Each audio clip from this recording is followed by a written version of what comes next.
الذي جمع مالا وعدده يحسب أن ماله أخلده মাল জমায় আর খালি গনে গনে 5,000 হয়েছে 5,000 হয়েছে 5,000 জমাইতে 10,000 আর 15,000 খালি গনা দিতে আর কয় কি ইয়াহসাবু আন্না মালাহু আখলাদা এই ধরনের তারা চিরস্থায়ী আল্লাহ বলেন কাল্লা কখনোই না যেরকম ঠিক আল্লাহ রাব্বুল আলামিন মাকড়সার ঘরের দৃষ্টান্ত এনে বুঝাইতে চান মাকড়সার ঘর যে দুর্বল ইদা বুঝার জন্য ইঞ্জিনিয়ার হওয়ার কোনো দরকার নাই।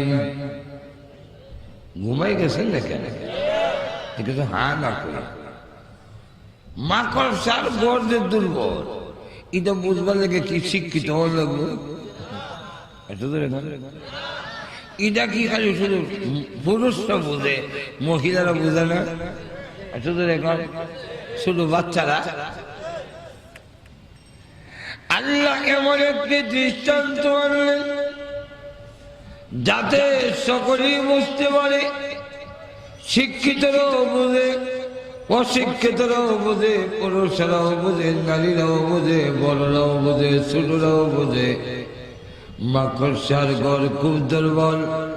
আল্লাহ বুঝাইতে চান দুনিয়ার নাজ নিয়ামত পেয়ে যারা আমাকে এবং পরকাল বলে গিয়েছ ধন সম্পদ আর তোমার শক্তির উপরে অহংকার জেনে রাখো মাকড়সার ঘর যত দুর্বল তোমার ধন সম্পদ এবং দালান কোঠা আমি আল্লাহর কাছে এর চাইতে খুশি গুণ দুর্বল। আসলে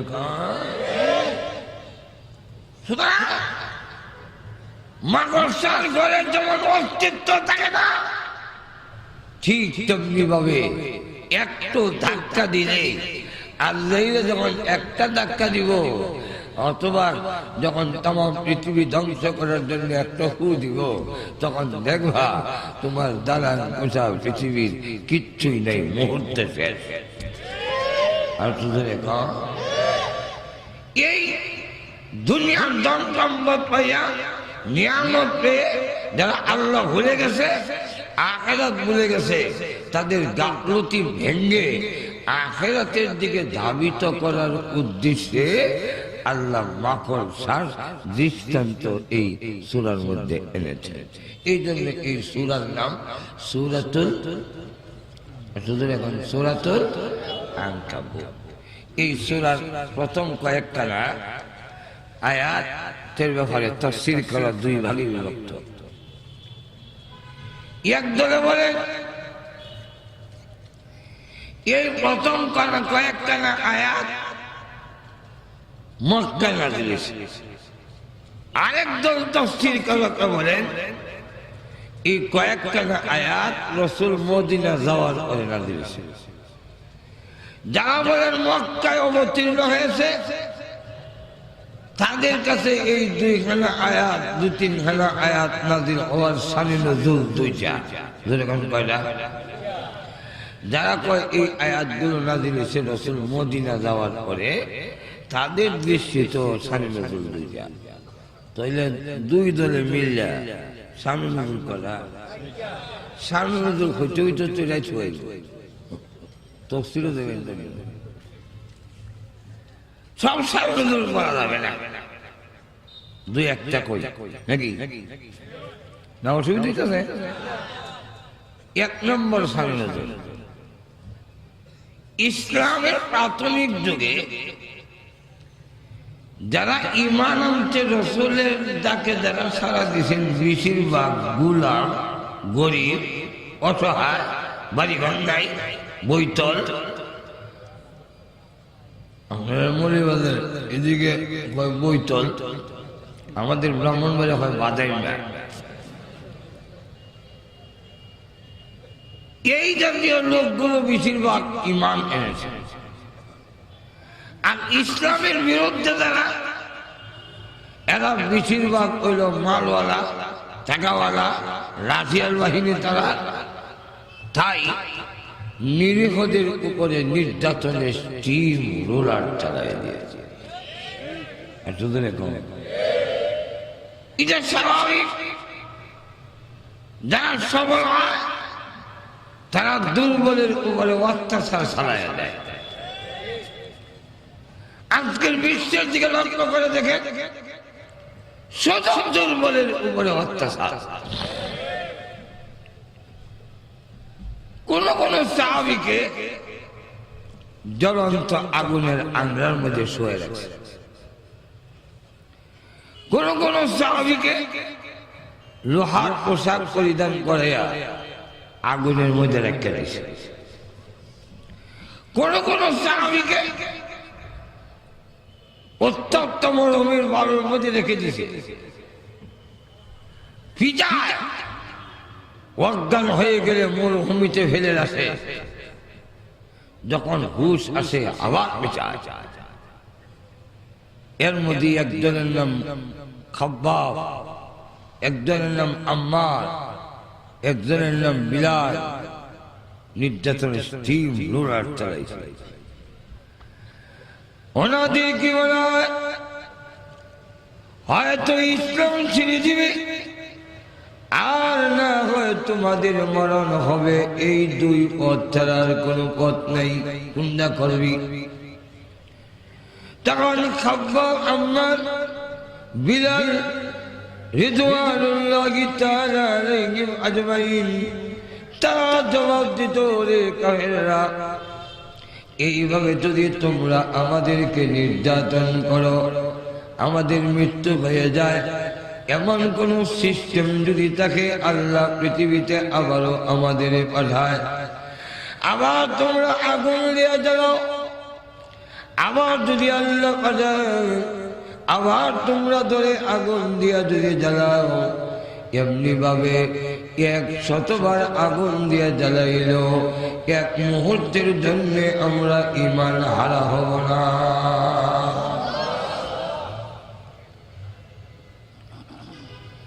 এই পরিস্থিতিতে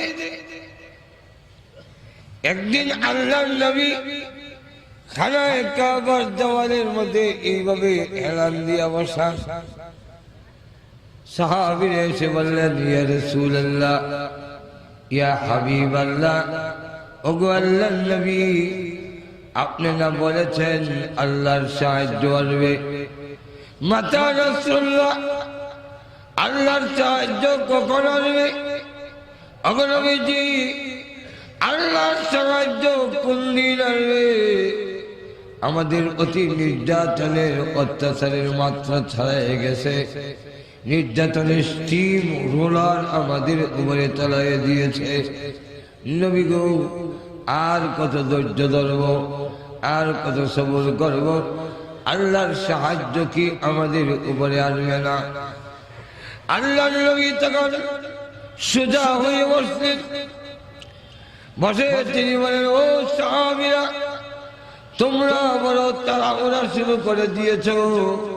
ওই নির্যাতন তো এখনো তোমাদের উপরে আসে নাই, যেই নির্যাতন আগের পয়গম্বরদের উপরে এসেছিল, আগের উম্মতের উপরে এসেছিল।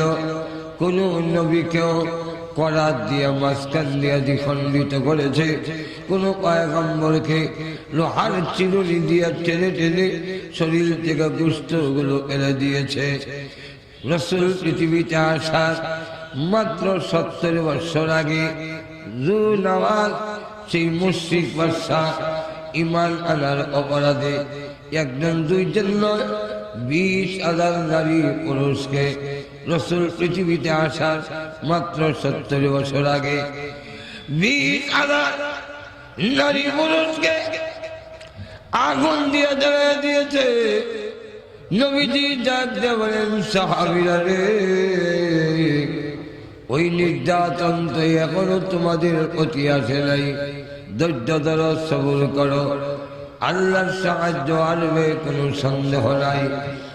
যেদিন আল্লাহর সাহায্য আসবে ওই দিন দেখবে সারা থেকে দিয়ে হায়দ্রাবাদ পর্যন্ত কয়েক শত মাইলের দূরত্ব মরুভূমি আর মরুভূমি।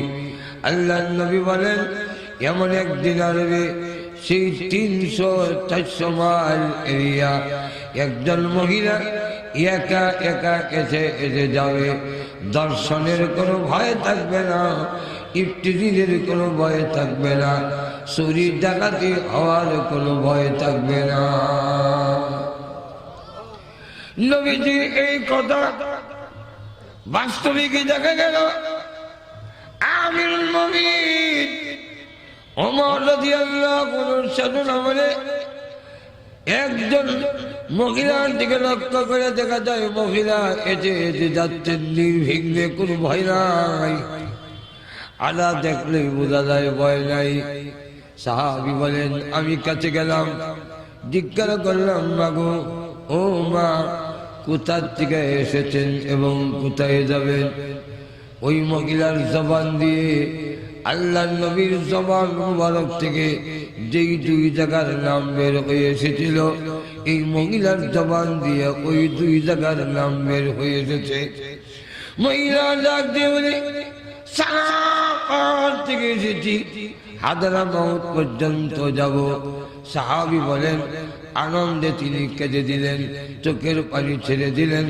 ডেকে ডেকে বলে আল্লাহ তোমার নবীর কথা সত্য, মিথ্যা হয় না তা জানি, কিন্তু এত তাড়াতাড়ি তার বাস্তবতা দেখব এটা তো আমি কল্পনাও করি নাই।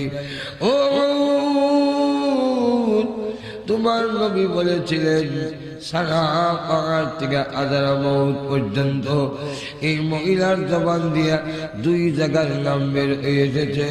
রাসূল বলেছিলেন একজন মহিলা একা একা হেঁটে যাবে, এই মহিলা একা একা হেঁটে যাচ্ছে। প্রভু গো তোমার নবীর জবান দিয়া যা বের হয়েছিল আমার জীবন দশায় কিছু দিনের ব্যবধানে পৃথিবীতে দেখে ফেললাম যে একজন মহিলা 200-300 মাইল একা একা হেঁটে যায়। এই মহিলার ইজ্জত এবং সম্মান হারাবার কোনো ভয় নাই। ও ভাইরা, এই যখন সাহাবীরা নবীর কাছে প্রস্তাব রাখলেন, আল্লাহ পাক তখন সূরাতুল আনকাবুতের কয়েকখানা প্রথম আয়াত নাযিল করলেন। আল্লাহ জানাই দিলেন আসিবান নাস, ও নবী মানুষেরা কি মনে করে, মানুষ বলতে সাহাবাই কেরাম, মানুষেরা কি মনে করে আসিবান নাস আইয়ুতরাকু আইয়াকুলু আমান্না, আমরা ঈমান আনছি এতটুকু বললে আমি ছেড়ে দিব, ওয়া হুম লা ইফতানুন, তাদেরকে আমি আল্লাহ পরীক্ষা নিব না, অবশ্যই পরীক্ষা নিব। বলেন ঠিক কিনা?